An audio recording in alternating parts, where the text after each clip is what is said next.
2021 electronic meeting of the Ann Arbor Design.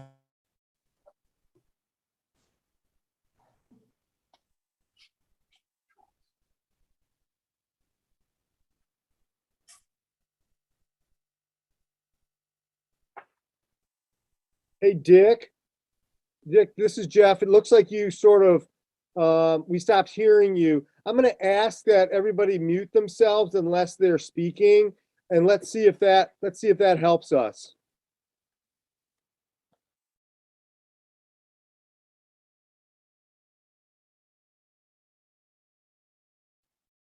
Okay, Dick, are you still with us?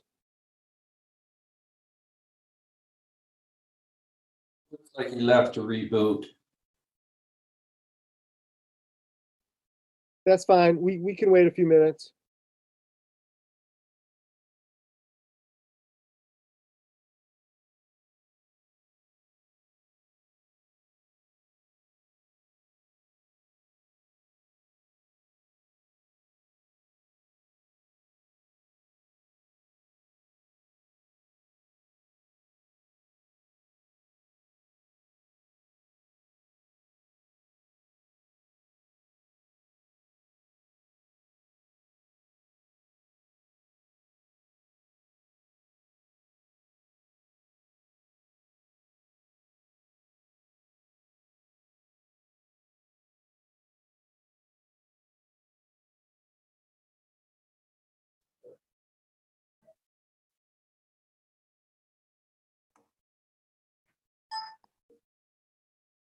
Do we have any candidates for Corey's position? We have had someone submit a letter requesting appointment. We at this point are waiting for the mayor's office to have a look at that and then make the recommendation formally to city council for their approval.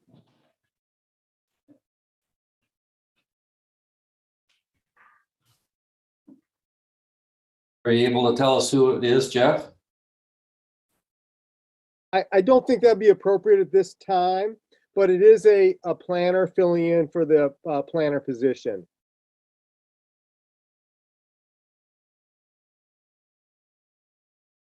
Okay. Should we get going?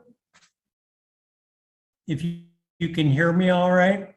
Yeah, Dick, we're gonna go ahead and get going. I asked everyone to mute themselves, which might help you. So why don't you go ahead and get us started and we'll see how this goes. Okay. All right. And if something is wrong with my audio, maybe Jeff could take this over or Kristen could read the script that I'm about to read. Welcome to the Wednesday, November 11th, 2021 electronic meeting of the Ann Arbor Design Review Board. This meeting is held electronically to protect public health and safety due to the COVID-19 virus and to comply with orders issued by the governor, the Michigan Department of Health and Human Services, and/or the Washtenaw County Health Department. We intend to conduct this meeting similar to an in-person meeting. However, please be patient if there are technical issues. Public comment will be via telephone only. To speak during any of the public comment opportunities, please call 877-852-5247 or 888-788-0099 and enter the meeting ID number 974-6174-9412. This information is also available on the published agenda in the public notice section of the city website and on the broadcast of this meeting on CTN Channel 16, AT&T Channel 99, and online at www.a2gov.org/watchctn. The Design Review Board is a volunteer resident board appointed by the mayor and confirmed by city council. The purpose of the Design Review Board is to foster excellence in the design of Ann Arbor's built environment and to advise applicants on how a project can meet the spirit and the intent of the downtown design guidelines. Once we get started, the applicant will have 10 minutes to present their proposed project to the Design Review Board. And the Design Review Board will follow that with a discussion on the design of the project. Could we take a roll call, please, Jeff? Yes, thank you, Dick. Board Member Burns, Here. Board Member Cooper, Present. Board Member Singleton, Present. Board Member Kinley, Present. Board Member Mitchell, Here. Member Perkins, Here. and Member Kotarski.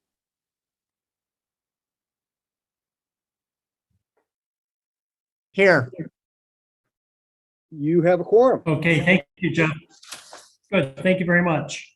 Next on the agenda is the approval of the agenda. Would anyone like to change anything? And if not, would someone make a motion that the agenda be accepted as written? Move the agenda be accepted as written. Second. Okay, and is there a second? Second. Thanks, Lori. All in favor, please say aye or raise your hand. Aye.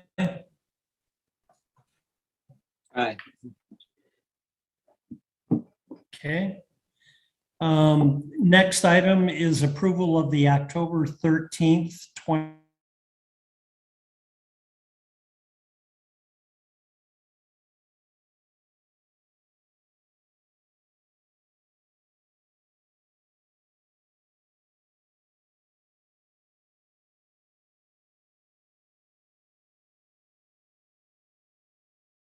Aye. Aye. Aye. Aye. Got it. Okay, thank you. And now is the opportunity for public comment on any item that is not on our agenda.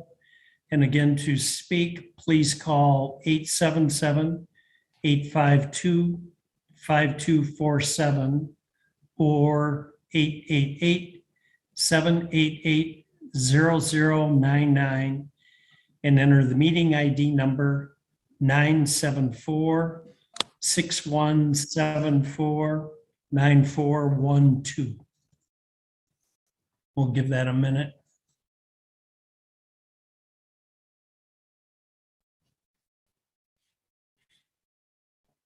And if you've already called in and wish to speak, you can press *9 on your phone to raise your hand.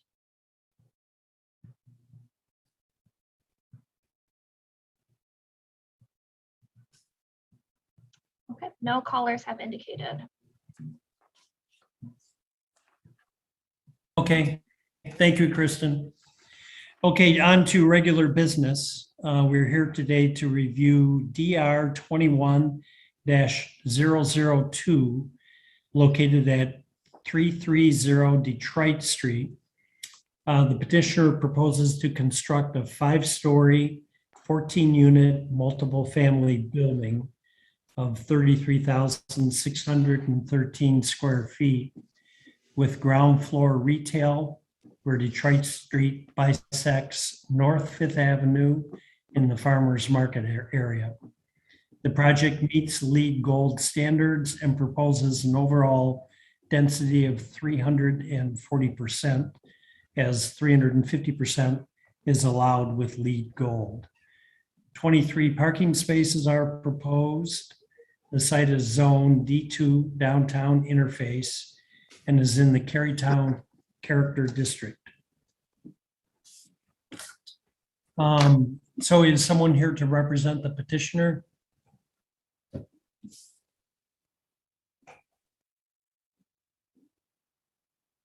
Hello, can you hear us? Hello? Yes. Yeah, I can hear. Yes, Hey, Mark, we can hear you. Yeah, Can- Jim, we can hear you. since mine is locked up over your system somehow, so, or I'm not allowed in.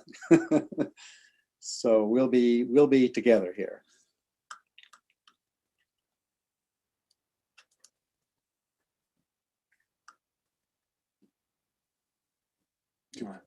Go ahead. Are we starting the position? Are we starting the program now? Yes, Mark, you and Jim can share your screen if you'd like. Yeah. One of you can share your screen, and then you could take us through a description of your proposed project. Okay, let's go back to the guideline, to the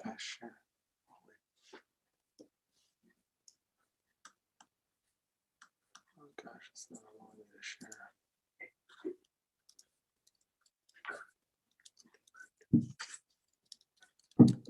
we're trying to set up our sharing here. It's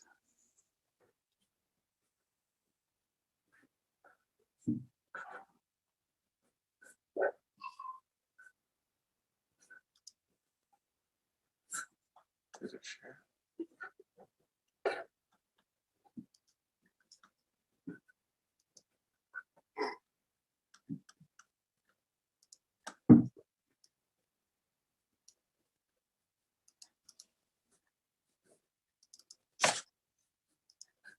It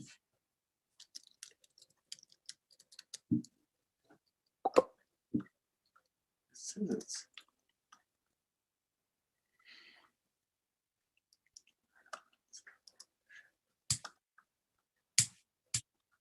Oh yeah, it is. okay.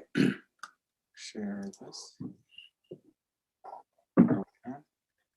Can you see our screen? Yes. Yep, we can see it, Mark. Okay, let's go. Let's not go to that. Let's go clear up the front.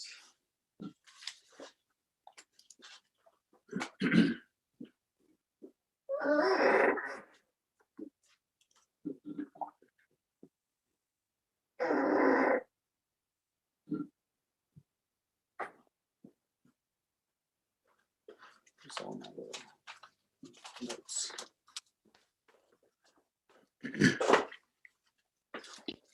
I need a mouse now.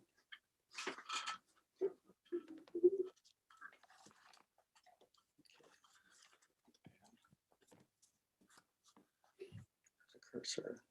It's right down here. Oh, it's upside down or something. It's not moving.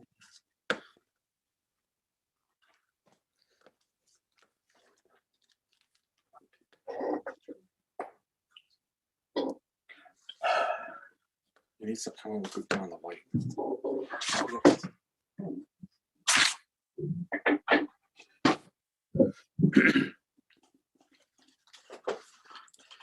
Okay, I don't know how long this presentation should be, but Jeff, do you have any idea what your Yeah, we ask that you keep it to 10 minutes if that works for you. just kind of so we're looking right now at a Google 3D aerial view of the farmers market here, and one of the striking things about this is the site right here that I'm outlining with the cursor. Of course, everybody knows that. And this is Detroit Street here, and it's one of the few commercial streets in Ann Arbor that goes on a diagonal, and it creates a lot of opportunities for unique buildings, from these truncated buildings here along near 4th Avenue, all the way up here to Zingerman's, which has an unusual front. And here we've created a Flatiron building, and farther down Detroit Street, there's another Flatiron building we did.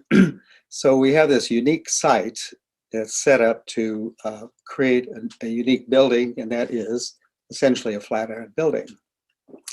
Now, the other thing that's striking about this is there's a definite street wall right here along Detroit, and a definite street wall along here by the People's Food Co-op and Notai. So what we're going to do here is to create another street wall along this side, which reinforces this diagonal street with this building, this building, and these buildings down here. So that's one of the one of the advantages of this site, we can create a unique building just because of the site. Now I'm going to, this is an important building here that I'm going to refer to later. That's the marketplace building that was designed by and added on to the old White Swan building, or the agricultural building, that's called, by Frederick Herman back in the late 80s.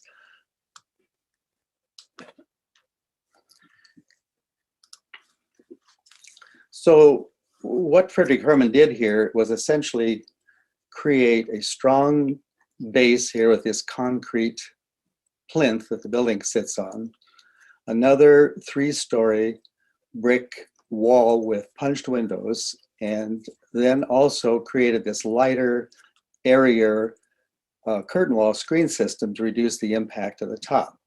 So these are going to be the design elements that influenced us in creating the building next door.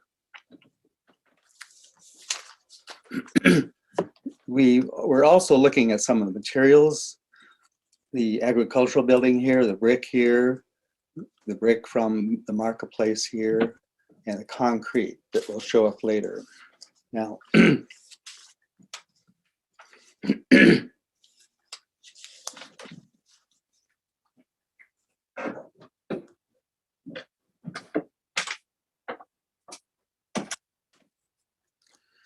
and this is just another shot of the Flatiron building across the street here at 415 Detroit Street. And there's another photo right here that shows the entrance to Carytown Market and shops. And what's interesting here is this glass facade and this steel stairway painted a bright orange. And we're going to pick up on that visibility with our building here that's going to display a glass entryway and also reveal another steel stairway painted similar to this. As we get into the architectural renderings, we can show you that. And of course, this is the what's used to be known as Jessica's building, and this is the shop, the MAV-owned building here that will be torn down, and the Detroit Street filling station, of course, Community High across the street, and what's commonly known as the Brower building here.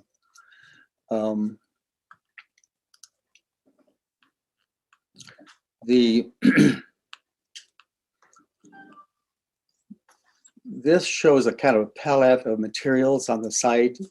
This place is the Carytown Market building. This is the Agricultural Hall building, or White Swan as it's known. This is a marketplace, and of course these are the bricks in the city streets. So we've selected a palette of materials that is somewhat complementary to these. This is a brick sample from a sample board that we had made up, which is similar to the color of some of these samples up here. And to give a solid base, we've opted to go with a dark Endicott iron spot brick to highlight the dark base down here. And of course, the concrete, we're going to use an exposed concrete here for our base, and then metal panels in a kind of a bone white ivory color. So that's sort of that. Moving on then to the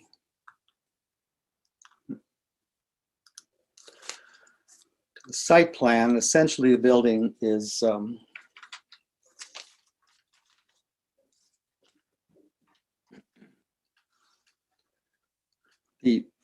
the ramp down starts at the edge here. And of course, this is all open in this area here with a screen. So you'll be able to see through to the filling station here through the screen wall, through this entry. You can see any murals that were painted on the side of this filling station building, and it provides light and air.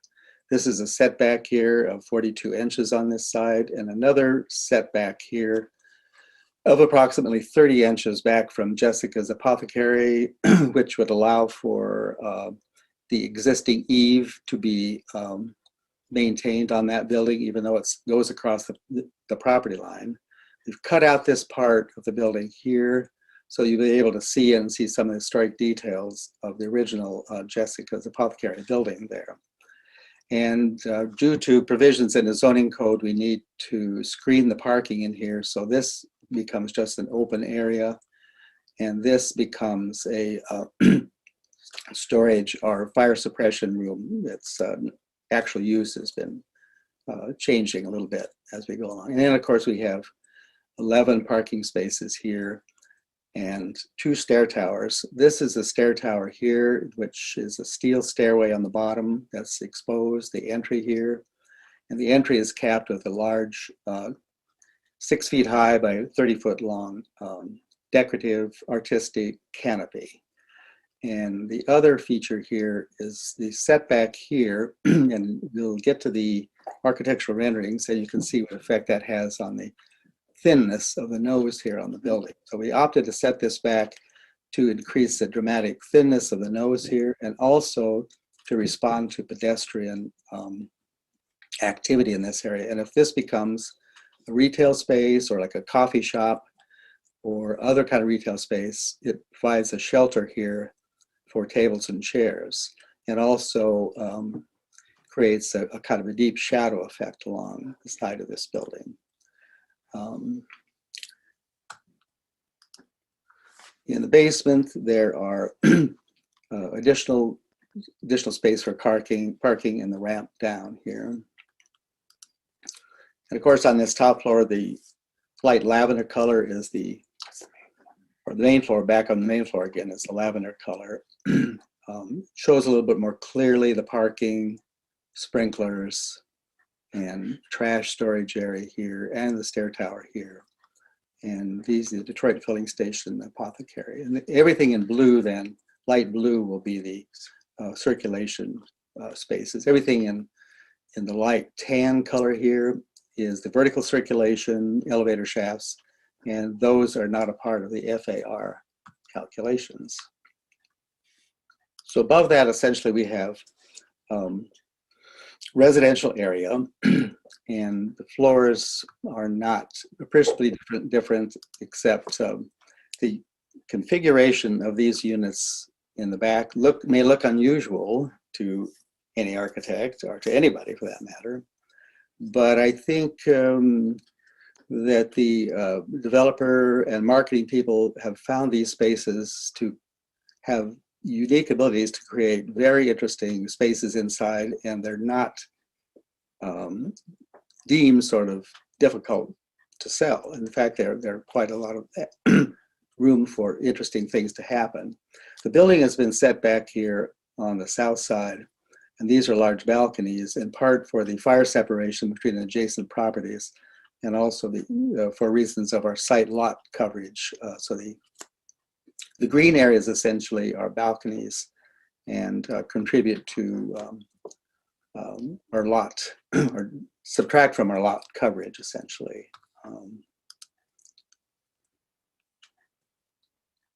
The next floor up.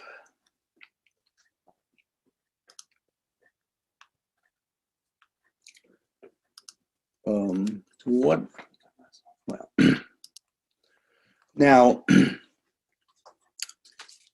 this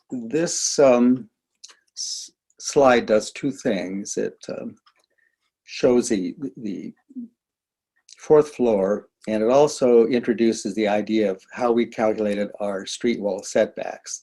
And these dark areas here are calculated street wall setback areas.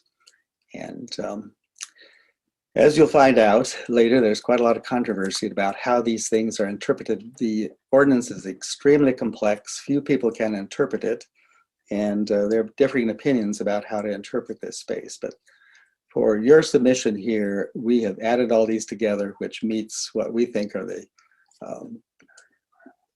the square foot requirements for the street wall setbacks.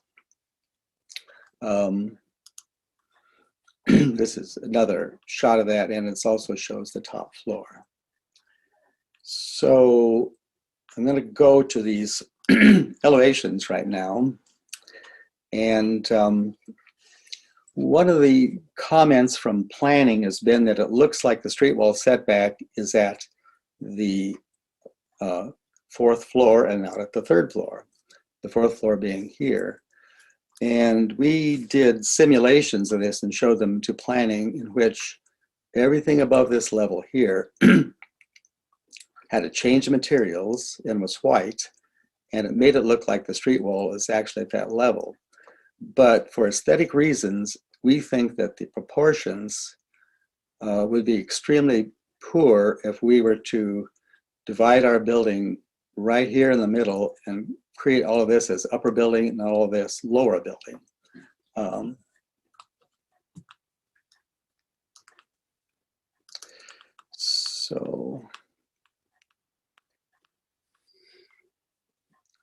So this was sort of what led to the street wall setbacks, these guidelines that were passed by the city. And of course, this is the Detroit Essen building designed by Carl Luckenbaum, and it has a handsome two-story base, very strong base, and it has multiple stories here of brick, and it has a very elegant, interesting copper top. So if you were to imagine this building cut half in two with everything kind of white above this and a little bit of brick, you can see the proportions would be dramatically. I'm only seeing Here. your presentation. Are you showing us a picture? Oh, I'm sorry, what's It's not that? showing? Oh, the cursor's not showing. Oh, wait, maybe we're just not sharing the right thing. Sorry. Have to go to another. Are you supposed to move down one slide? Oh, Is that share? do you see that cursor now? Let's see the other thing. You see the Guidelines. you see the guidelines with the Edison building? Yes. Okay. You see my cursor? Yes. Okay. So so the very strong base here that was created on this building, in the mid part, which is quite a large, expansive piece, is nice and elegant. It's very similar to what the concept we did in our buildings, and then the elegant top. So the proportions here are a sort of almost a 1/3, 2/3, well, a 1/4 and 2/3. I can't get all these calculations correct, but at least there's a sizable piece of the middle that is the mid part of the building, and then the top. So let's go back to the. Let me go to screen sharing here. Oops. Oh, go. Go back.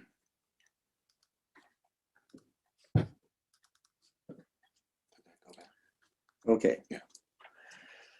So this has been one of the problems with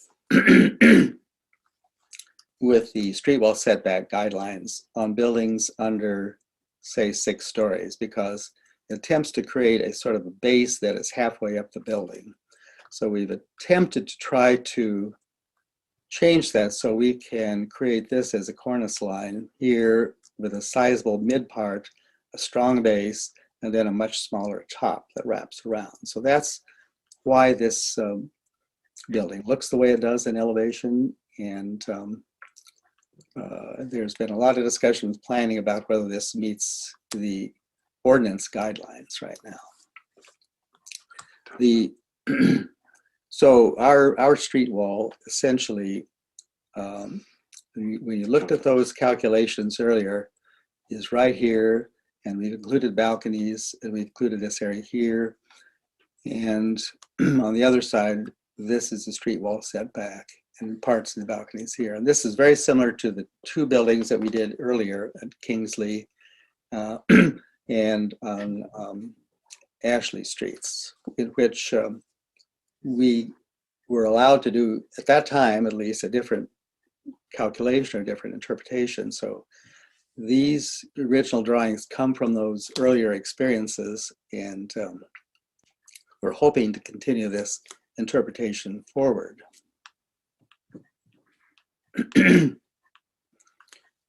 So I'm going to wrap up here pretty soon. I just wanted to show you these perspectives. And you can see the street wall setback here, and it's very subtle, but we think it meets the intent of the ordinance.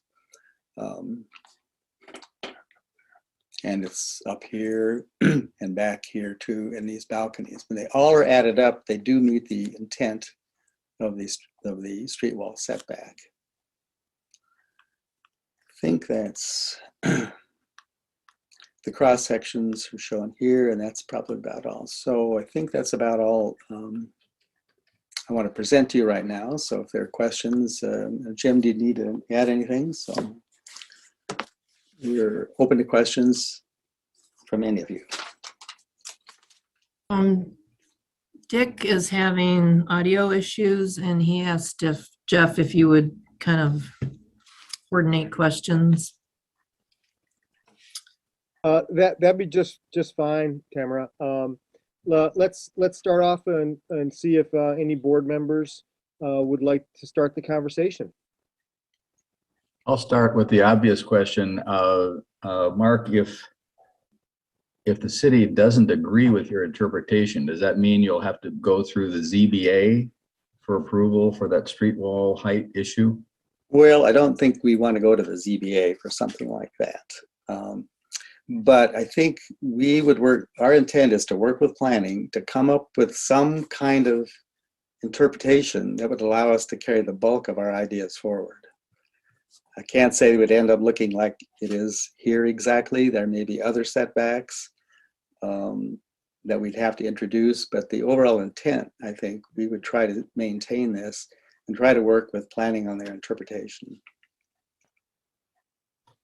I would just say in general, if developers have come back with a different design and significantly different, we've asked them to come back through for another round at our gauntlet. But if it were fairly minor, it probably wouldn't be necessary. But that's my own opinion. I think it could be fairly minor. I think maybe instead of having a 5-foot setback someplace, we may have a 3-foot setback that would offset and introduce a 2-foot setback someplace. It's just too complex right now to understand where we're going to make those cuts since we only learned about this yesterday. Thanks. I have a really minor question. I was just looking at the plan. There's supposed to be a door in that stair tower. Is that correct, on Detroit Street to the outside?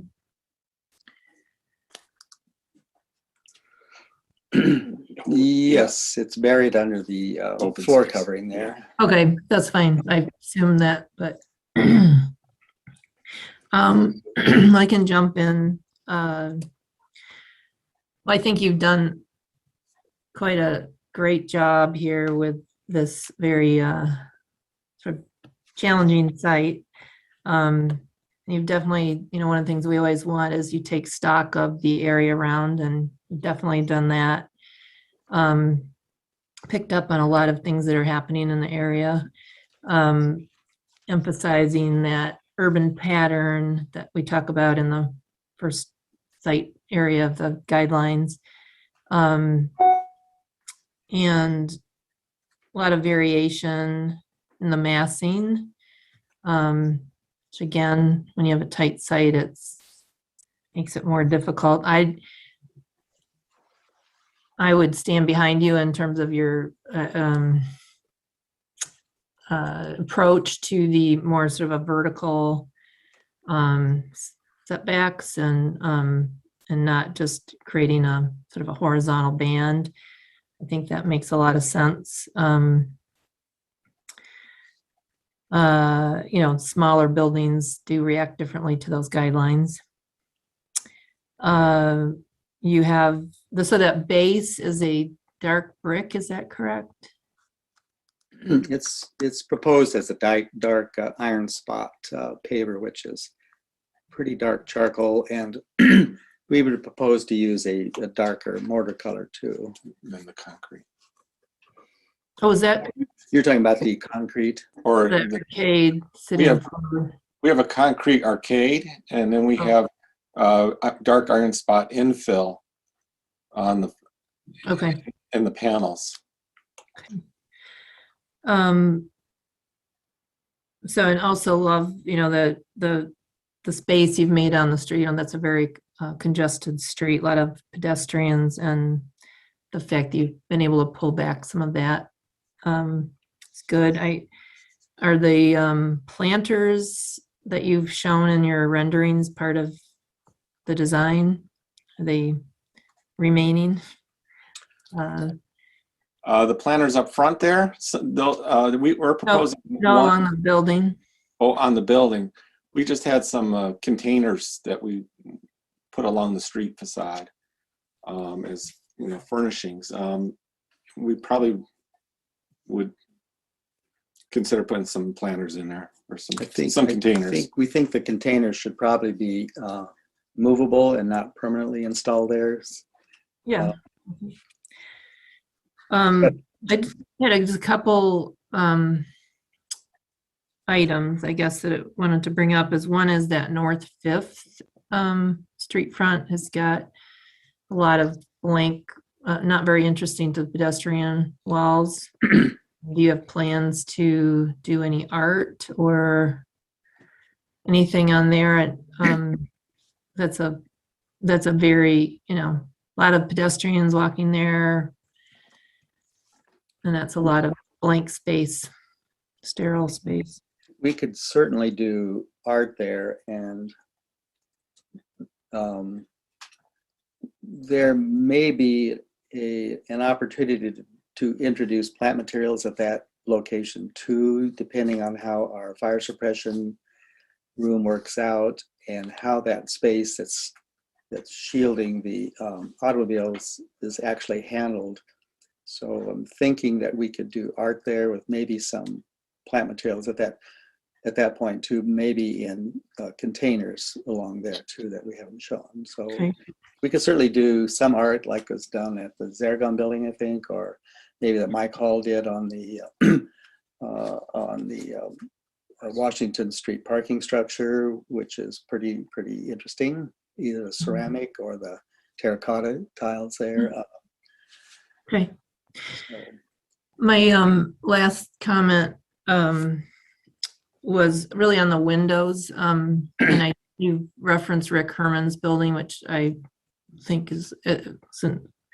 I use that building all the time as a really good example of how you do good additions to historic buildings. And what I love about it is he used the same materials, the brick and glass, and but in a very modern way. And so, a lot of times we talk about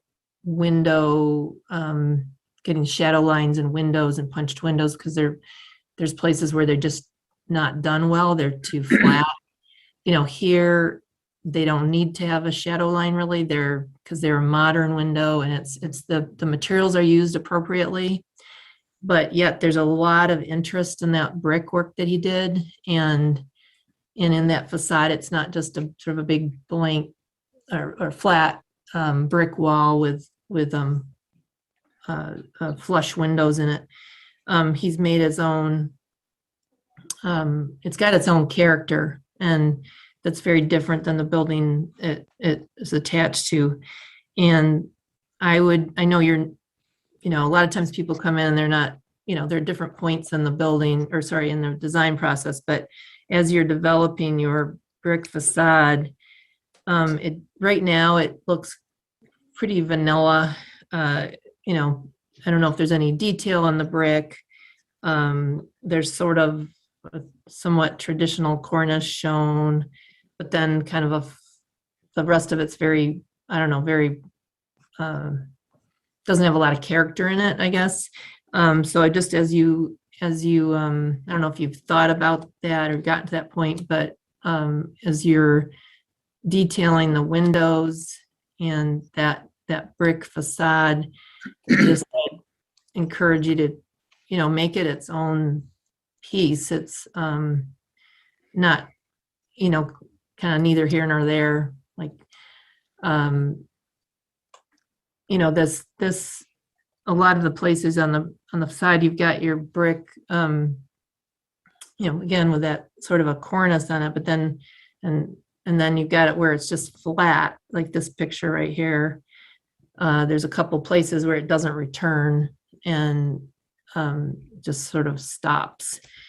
And to me, that's a little jarring, that I feel like you have somewhat of going for a little bit of a traditional brick with a cornice on the top, and then yet it's a very flat material use, which isn't traditional. So I don't know, I think that if that something maybe could be looked at as you work out those details.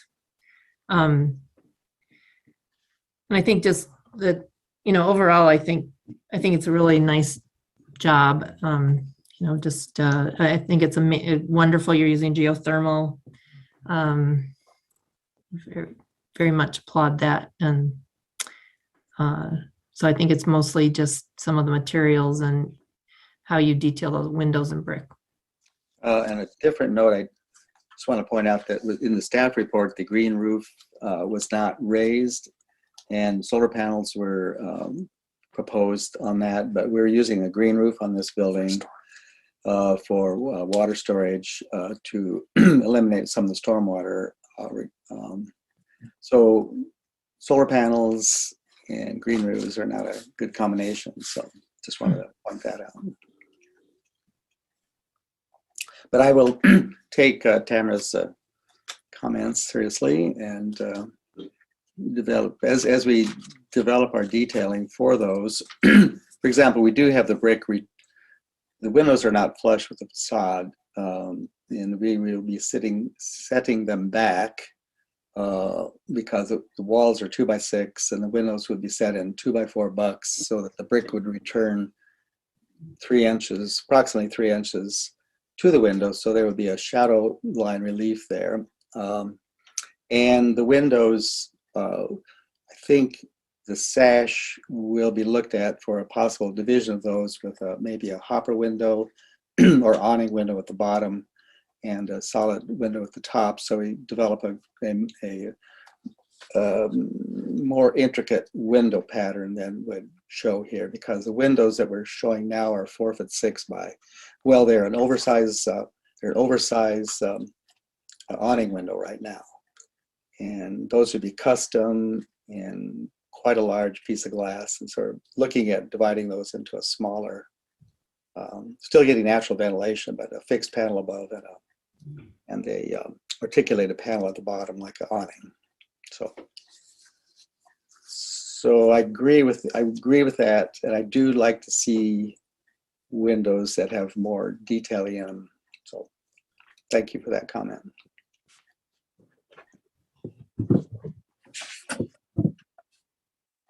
Gary has his hand up. I think that was by mistake, but I've got a couple questions. I think I agree with everything Tamara said. And I think that was, a lot of that is just part of your design evolution as you go along, and adding some detail to the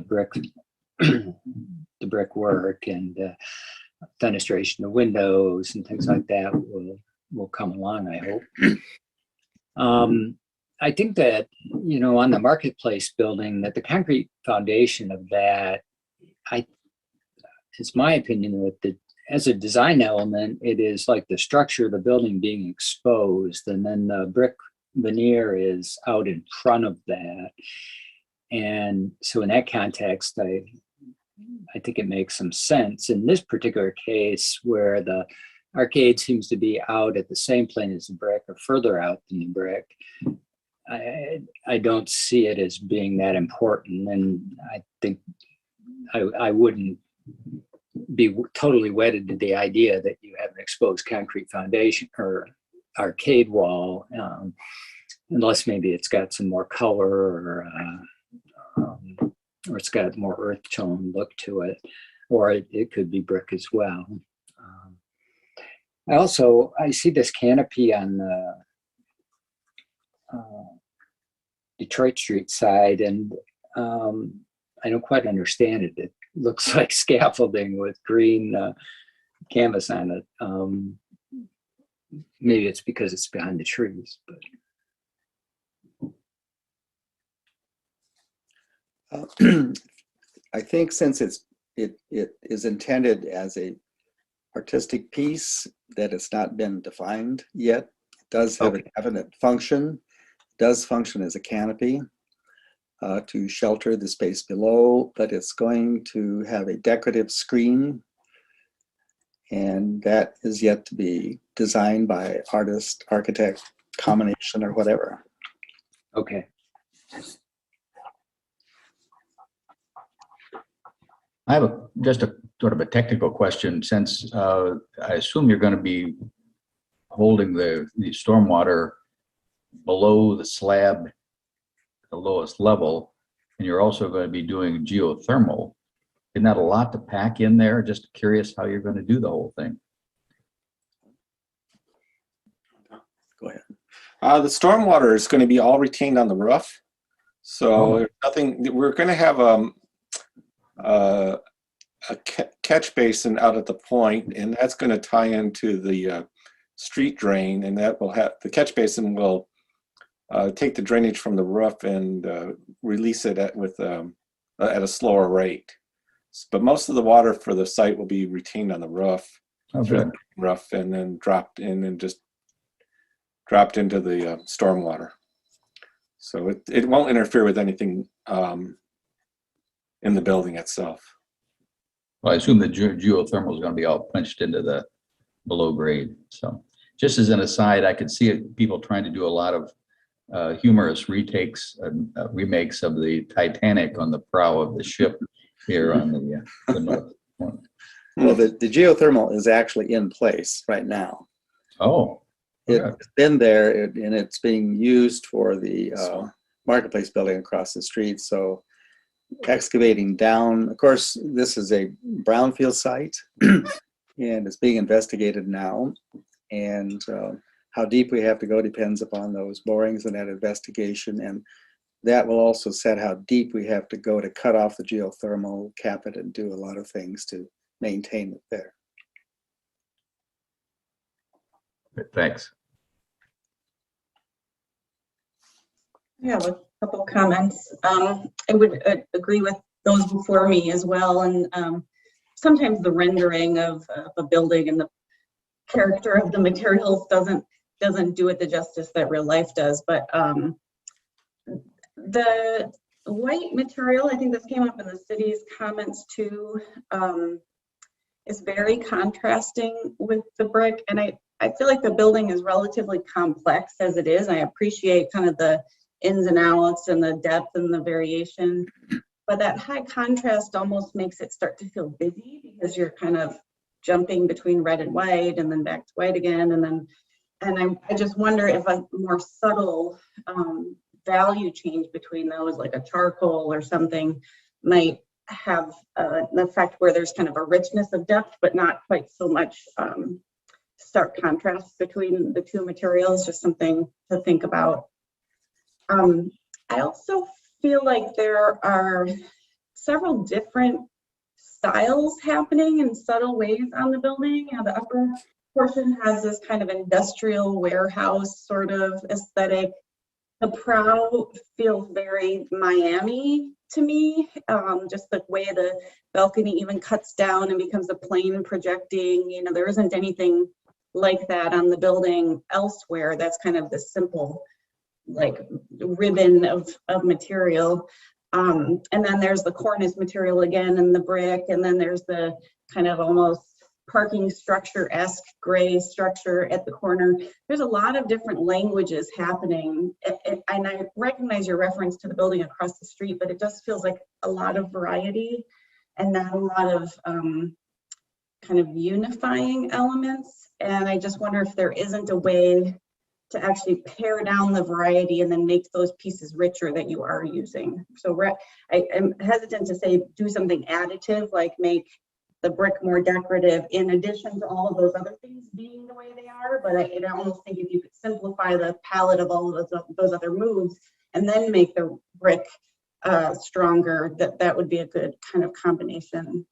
I was also wondering if, and this is just probably a personal preference, but that prow feels so pointy and aggressive to me.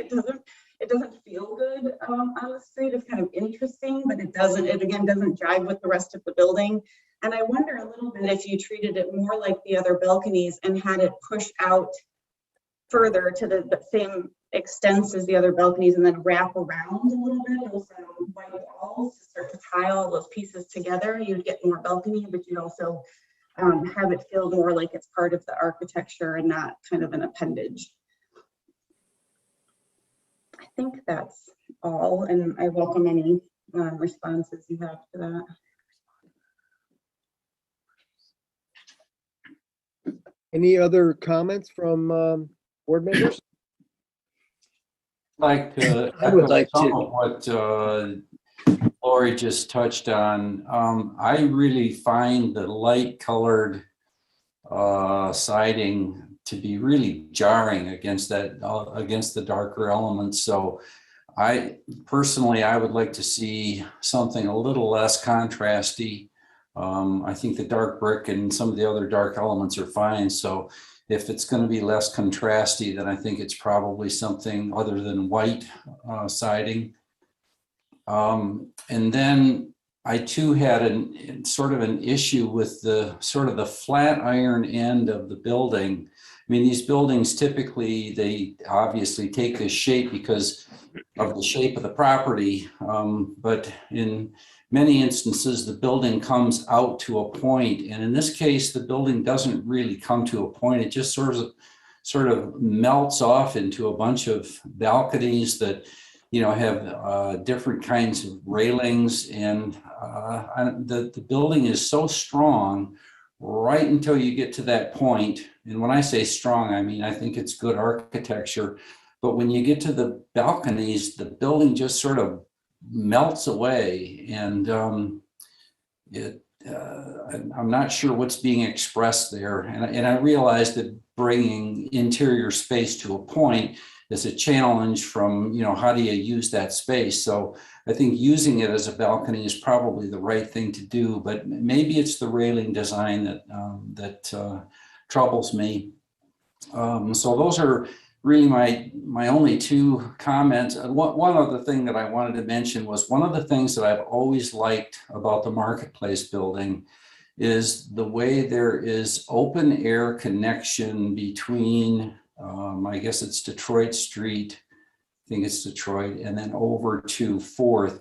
There's an open air corridor that sort of runs through there. And now we've got a corridor in this building that runs from 5th to Detroit, but it's enclosed. Is there any opportunity there to maybe create some pedestrian connection mid-block? So that was a thought that I noticed. Otherwise, I think it's a pretty strong building, and I think it's a good use of the site. I'm not troubled by the fact that the street wall is a full 4 stories instead of 3. That part doesn't bother me. It's one of those situations where, you know, an ordinance gets written because, you know, there are some good things to it and bad, but if you try and apply it to every single situation, it just doesn't work. So I'm okay with the street walls being articulated the way they are and being the height that they are.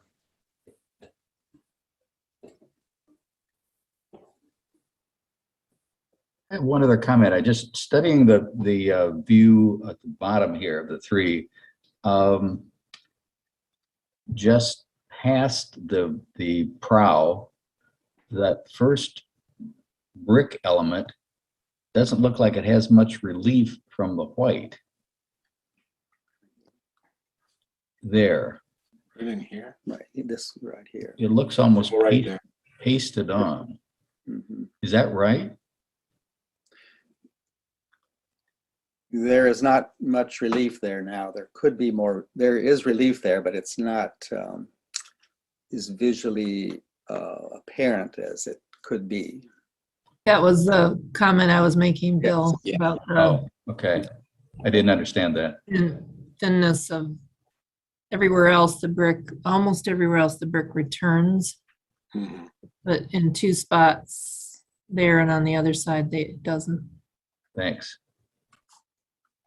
Okay. I just wanted to reiterate Bill's initial comment that if in trying to resolve your issue with the street wall and the zoning regulations, you make significant changes, we hope you come back and show us what is changed in a second meeting if possible. John, did you have your hand up? Did you want to? I did. Yes, thank you, Jeff. I love your building, Mark and Jim. I'm a liaison with the Public Art Commission, and it's very sculptural. I consider it exceptional artwork. The prow is very attractive to me, but I love Lori's idea of wrapping the balcony around, and it may solve the challenges that you've heard about defining the difference between that white and that brick. It's definitely something that would enhance a pedestrian experience, and I'm delighted to hear that the canopy that you're planning is to include some sort of decorative screen. I know the Art Commission will love to hear that. I hope you include some local artists involved in that design, as well as I believe it's the North 5th Street facade. You're thinking of kind of a mosaic mural sort of along the 4th and Washington parking garage, and the terracotta reliefs. I think those are both just exceptional ideas. I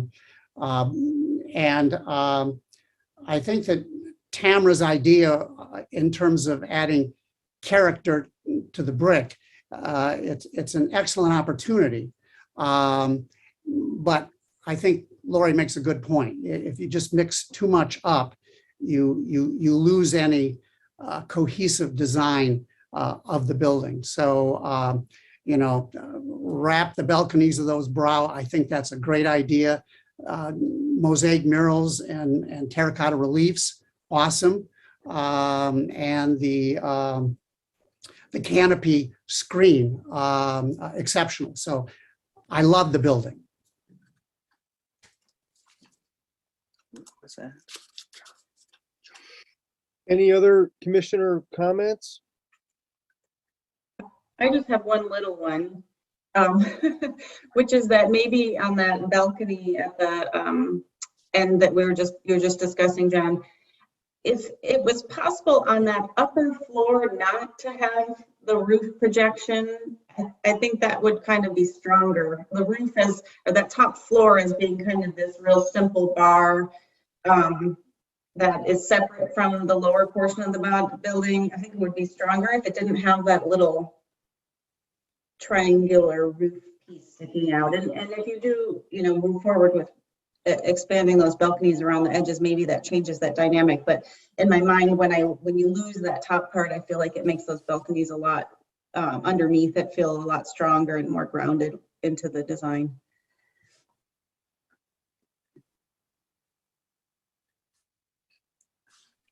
Any other member comments? I'll go ahead and share, or just maybe briefly summarize with my comments, where I think most of them have been hit upon. One was the street wall issue that was flagged, and planning staff will certainly be happy to continue a discussion with the petitioners. With regard to the ground floor transparency on the 5th Street side, I think that issue was brought up. I think Mark indicated public art might be a good spot for that east side. With regard to the colors, I think it'd be great to see, what charcoal looks like for what is now white, or maybe a greenish gray, something else just as comparison. Be interesting to see that. And then lastly, with regard to the vegetated roof, that's certainly an option. Planning Commission has, at least a number of Planning Commission members have expressed a preference, if not a strong preference, for solar in terms of being a bigger bang for your buck, so to speak, in terms of carbon neutrality. And so that's the end of my comments. Let's see if any member of the petitioner's team wants to provide any final comments. I want to thank the group for all their comments, and we will seriously go back and look at them. Some of the comments have a lot of implications, such as balconies, bigger and so on. Some don't, some are minor, but I've taken notes from everybody here. And Jeff, I don't know, will you be putting out a report and a description of what the board said? We're going to be putting together a meeting summary. That's something that Kristen does, and Okay. then we'll be presenting that to the board at their next meeting. Is that something that you would like to have a look at? Well, I took some pretty good notes here. I think I have but I just thought I might have missed something. I just wanted to ask that, so.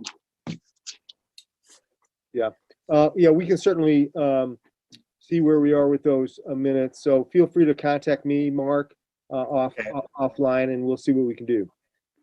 All right. So Jeff, this is Greg Kopp with MAVD. I probably should have introduced at the beginning and just said that, we're co-developing this with Tom Fitzsimmons, who I know a lot of you know as well. And we're really excited about the project. We appreciate all the great feedback today. It is going to be a LEED Gold building to get the density bonuses. So we're still evaluating how we're going to get there. We don't think we're going to have any problems getting there. And so incorporating the existing geothermal that we've had out there for better than 10 years, feeding energy to the marketplace building is something that we're trying to evaluate and see if it's feasible. There's a lot of challenges in modifying that and incorporating it in the basement of a new building. So we're working through that, but it will be a LEED Gold building regardless. Thanks, Greg. And Greg and Jim and Mark and your whole team, thank you for submitting this petition package. At this point, someone could call an end of the meeting. I'll move, we adjourn. Do we need other public comment after? Let's see if Kristen can bring up the agenda. Yeah, I've got it here. We've Yeah, got unfinished business is next on the agenda. Is there anything that we need to address from previous time meetings? I don't think so. All right, and then under communications, any communications for our consideration? We have not had any. One included in the packet just in support of the project, submitted by a community member. Okay. And then there's a last section here for public comment. Kristen, if you want to read the spiel, since I don't have it in front of me.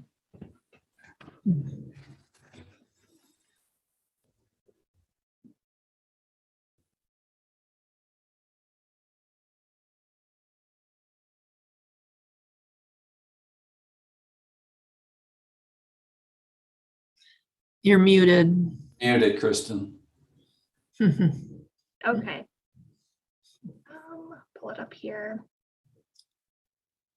To speak during public comment, please call 877-852-5247 or 888-788-0099 and enter meeting ID 974-6174-9412.